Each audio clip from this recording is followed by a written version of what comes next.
दोस्तों स्वागत है आपका आज की बेहद बड़ी और ताजा खबरों में। दोस्तों आज की बड़ी खबरों के तहत हम जानेंगे कि अब यदि आप भी लॉकडाउन के बीच रेल यात्रा के बारे में सोच रहे हैं तो जी हां, अब रेलवे ने रिजर्वेशन सिस्टम में बदलाव किया है। अब आपको टिकट बुक कराते वक्त देनी होगी कुछ और नई जानकारी, तो जानेंगे इस खबर के बारे में। इसके अलावा दोस्तों आज की बड़ी खबरों के तहत यूपी से बड़ी खबर निकल कर आ रही है। जी हां, यूपी सीएम योगी आदित्यनाथ ने ऐलान किया है कि अब इन लोगों को मिलेंगी 4-4 लाख रुपए की सहायता। तो पूरी खबर आपको विस्तार से बताएंगे। साथ ही दोस्तों कोविड-19 के कारण बर्बाद हुई 30 करोड़ लीटर वाइन अब ऐसे बचाएगी लोगों की जान। तो पूरी खबर के बारे में आपको बताएंगे। इसके अलावा दोस्तों आपको बताएंगे कैसे सीमा विवाद के बीच पीएम मोदी की इस रणनीति से तिलमिला उठा है चीन। तो आपको इस खबर के बारे में विस्तार से बताएंगे। दोस्तों कमेंट करके जरूर बताइए कि अगर भारत और चीन के बीच युद्ध हुआ तो कौन सा देश इस पर हावी रहेगा। साथ ही साथ दोस्तों स्कूल खोलने को लेकर भी एक बड़ा अपडेट सामने आ रहा है। जी हाँ, जानेंगे इसको विस्तार से। तो दोस्तों आज इन्हीं सब खबरों के बारे में आपको बताने वाले हैं। इसके अलावा भी कई बड़ी खबरें हैं जिसके बारे में आपको बताएंगे। तो दोस्तों वीडियो को अंत तक जरूर देखें। साथ ही दोस्तों वीडियो को बनाने और आप तक पहुंचाने में हमारी बहुत ज्यादा मेहनत लगती है, इसलिए दोस्तों आपसे निवेदन है कि इस वीडियो को एक लाइक जरूर करें और कमेंट में हमारे जाबाज कोरोना वीरों के लिए दिल से जय हिंद वंदे मातरम जरूर लिखे। तो चलिए दोस्तों बिना देरी किए फटाफट से जानते हैं आज की सभी बड़ी खबरों को। पहली खबर, केंद्र सरकार का बड़ा फैसला, मार्च 2021 तक नहीं शुरू होगी कोई भी नई सरकारी योजना। जी हाँ दोस्तों, कोरोना से न सिर्फ भारत की अर्थव्यवस्था बल्कि पूरे विश्व की इकोनॉमी सुस्त पड़ी है। इससे भारत में राजस्व का नुकसान हो रहा है और सरकार का खर्च भी बढ़ा है, जिसका असर सरकारी योजनाओं पर पड़ने लगा है। इसके मद्देनजर केंद्र सरकार ने नई योजनाओं की शुरुआत पर रोक लगा दी है। इस संदर्भ में वित्त मंत्रालय ने विभिन्न मंत्रालयों और विभागों द्वारा मार्च 2021 तक स्वीकृत योजनाओं की शुरुआत को रोक दिया है। हालांकि आत्मनिर्भर भारत अभियान पैकेज और प्रधानमंत्री गरीब कल्याण योजनाओं पर कोई रोक नहीं लगाई गई है। चलिए दोस्तों जानते हैं अगली खबर। पंजाब के सेहत मंत्री की घोषणा, निजी अस्पतालों व लैब द्वारा भेजे गए सैंपलों की जाँच होगी मुफ्त। जी हाँ दोस्तों, कोविड-19 के मरीजों का समय पर पता लगाने के लिए बड़े स्तर पर स्क्रीनिंग किए जाने के फैसले के मद्देनजर पंजाब सरकार ने सूचीबद्ध अस्पतालों, क्लिनिकों और लेबोरेटरियों द्वारा भेजे गए कोविड-19 के नमूनों की मुफ्त RT-PCR टेस्टिंग करवाने का फैसला लिया है। ये जानकारी स्वास्थ्य मंत्री बलबीर सिंह सिद्धू ने दी है।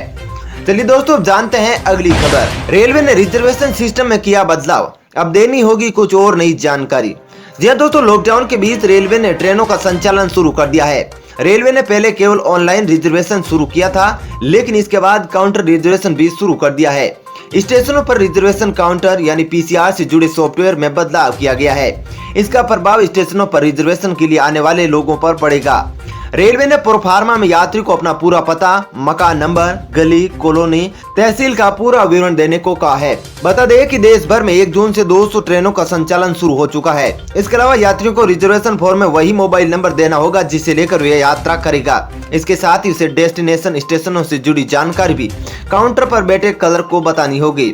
इसमें उसे मकान नंबर, गली, कॉलोनी, तहसील, जिला, शहर, राज्य और उस शहर में जाने की वजह बतानी होगी। चलिए दोस्तों जानते हैं अगली खबर।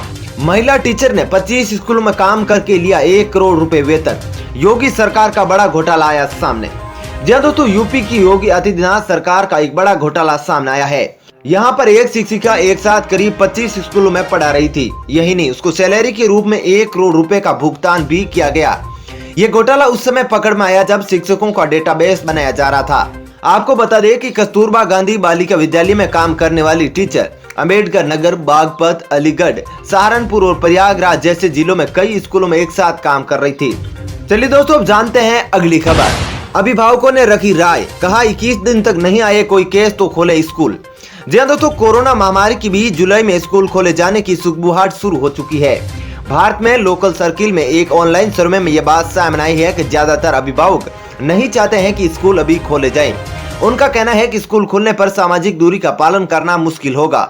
सर्वे में अधिकतर अभिभावकों ने कहा है कि जब 21 दिन तक कोरोना का कोई केस नहीं आए तभी स्कूल खोले जाए। आपको बता दें कि community social media platform local service ने 1 जून से 4 जून तक भारत में ऑनलाइन सर्वे कराया है। इसमें विभिन्न राज्यों से करीब 18,000 अभिभावकों ने हिस्सा लिया। सर्वे में 37% अभिभावकों ने कहा है कि जब उनके इलाके में 21 दिन तक कोई केस नहीं आए तभी स्कूल खोले जाए। चलिए दोस्तों जानते हैं अगली खबर। किसानों के लिए बड़ी खबर, अगस्त से आएंगे PM किसान स्कीम के तहत 2-2 हजार रुपए। जी हाँ दोस्तों, किसानों को खेती किसानी के लिए सीधे उनके बैंक अकाउंट में पैसे देने वाली योजना प्रधानमंत्री किसान सम्मान निधि के तहत अगली किस्त 1 अगस्त से आना शुरू हो जाएगी। यानी 2 माह बाद मोदी सरकार आपके खाते में 2000 रुपए और डालेगी। आपको बता दें कि इस स्कीम के तहत सालाना 3 किस्त में 6000 रुपए दिए जाते हैं। चलिए दोस्तों, अब जानते हैं अगली खबर।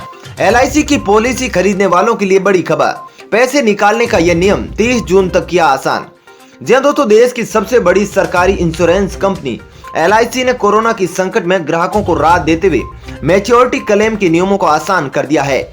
मीडिया रिपोर्ट्स के मुताबिक मैच्योरिटी क्लेम पाने के लिए अब किसी भी ग्राहक को LIC की ब्रांच जाने की जरूरत नहीं है।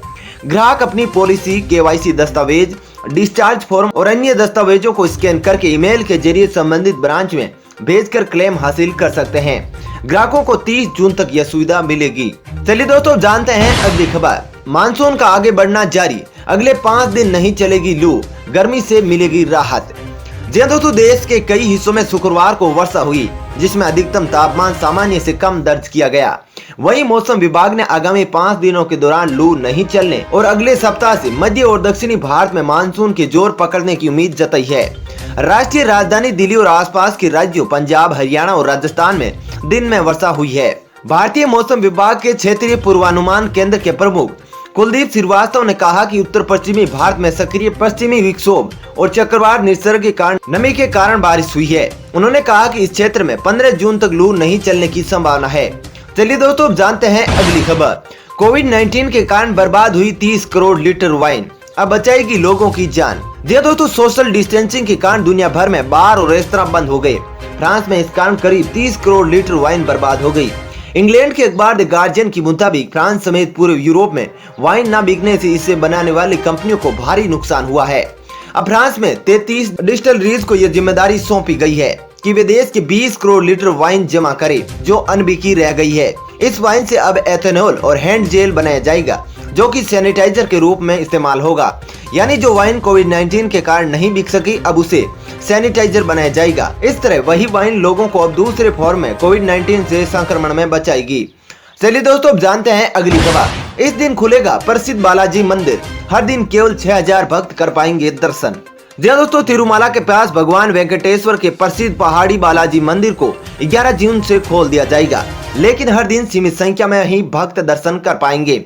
इसके अलावा प्रसिद्ध बालाजी मंदिर का प्रबंधन देखने वाले तिरुमाला तिरुपति देवस्थानम के अधिकारियों ने बताया कि कोविड-19 के मद्देनजर केवल 6000 श्रद्धालुओं को ही अनुमति दी जाएगी। चलिए दोस्तों, अब जानते हैं अगली खबर। यूपी CM योगी आदित्यनाथ का ऐलान, आंधी तूफान में जान गंवाने वाले लोगों के परिजनों को मिलेंगे 4-4 लाख रुपए। जी दोस्तों, उत्तर प्रदेश के मुख्यमंत्री योगी आदित्यनाथ ने मिर्जापुर जिले में आंधी तूफान व वर्षा से हुई जनहानि पर गहरा शोक व्यक्त किया है। राज्य सरकार के एक प्रवक्ता ने बताया कि मुख्यमंत्री ने आंधी तूफान में मारे गए लोगों के परिजनों को 4-4 लाख रुपए की राहत राशि तत्काल वितरित किए जाने के निर्देश दिए हैं। मुख्यमंत्री ने मृतकों के शोक संतप्त परिजनों के प्रति संवेदना व्यक्त की है। चलिए दोस्तों, अब जानते हैं अगली खबर। सीमा विवाद के बाद PM मोदी की इस रणनीति से तिलमिला उठा चीन, का आग से मत खेलो। जी दोस्तों, भारत चीन सीमा विवाद के बीच अमेरिकी राष्ट्रपति डोनाल्ड ट्रंप के PM मोदी को G7 सम्मेलन में शामिल करने के निमंत्रण पर चीन तिलमिला उठा है। जी दोस्तों, चीनी कम्युनिस्ट पार्टी के मुखपत्र ग्लोबल टाइम्स में एक चीनी विशेषज्ञ के हवाले से कहा गया है, भारत के PM नरेंद्र मोदी ने अमेरिकी राष्ट्रपति ट्रंप के G7 का विस्तार करके G11 या G12 में शामिल किए जाने पर सकारात्मक जवाब दिया है। चीनी समाचार पत्र ने एक तरीके से धमकाने के अंदाज में कहा है कि G7 की विस्तार की योजना में शामिल होने पर भारत आग से खेल रहा है। चलिए दोस्तों, अब जानते हैं अगली खबर। जमीन हो या प्लॉट, सबको मिलेगा PM आवास योजना का लाभ, सरकार देगी 2.5 लाख की रकम। जी दोस्तों, PM आवास योजना एक ऐसी योजना है जिसके तहत सरकार सभी लोगों को अपना घर लेने में उनकी मदद करती है। इस योजना के तहत सरकार क्रेडिट लिंक्ड सब्सिडी के तहत जो लोग होम लोन लेते हैं उनका 2.5 लाख की सब्सिडी मुहैया कराती है। सरकार ने इस योजना की शुरुआत 2015 में की थी। उस समय इसका नाम हाउसिंग फॉर ऑल था, जिसके बाद इसे बदलकर प्रधानमंत्री आवास योजना कर दिया गया। इस योजना के तहत सरकार अब 2020 तक देश के 26 राज्यों समेत 2508 शहरों तक इस योजना को लाभ पहुंचाना चाहती है। दोस्तों, फिलहाल इस वीडियो में इतना ही। ऐसे ही खबरें देखते रहने के लिए आप हमारे चैनल को सब्सक्राइब कर सकते हैं।